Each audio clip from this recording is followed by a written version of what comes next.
ये खाने का सिलसिला मैंने 1990 से शुरू किया है और अभी तक कर रहा हूँ। तकरीबन 32 साल हो गए। 2012 पहले मैं साइकिल पे था और अब मैं मोटरसाइकिल 2012 से इसके ऊपर मैं ये काम कर रहा हूँ।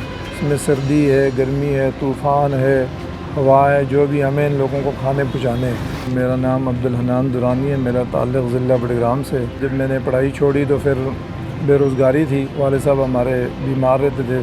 फिर मैंने एक साथी से कहकर उसके थ्रू से जो है ना ये काम शुरू किया। पहले मैं पैदल लेके आता रहा हूँ तकरीबन 1.5-2 साल।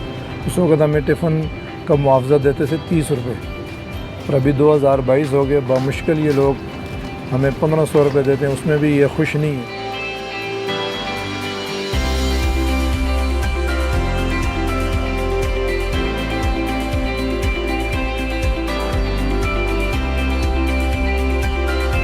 हमें तो ज़्यादा जून जुलाई में बहुत तकलीफ़ हो जाती है। मोटरसाइकिल हमारा पंचर हो जाता है, उसमें हमें घंटा आधा घंटा लग जाता है। जो शदीद बारिश हो उसमें हमें काफ़ी मुश्किलात होती है खाना पहुँचाने में। 10-12 साथी जो ये काम कर रहे हैं, फिर उनको हम फ़ोन कर लेते हैं। अगर उनके पास वक़्त हुआ तो फिर वो उठा लेते हैं, वरना फिर उनको हम माज़रत कहते हैं जी कि आप खुद मंगवाएँ। अक्सर घरों से भी लेट हो जाते हैं। बाज़ घर वाले कहते हैं 2 मिनट खड़े हों, 2 मिनट के बजाय 10 मिनट 15 मिनट भी लगा देते हैं। हम अखलाकी तौर पर उनसे कोई वो नहीं करते और खामोशी से खड़े होते हैं।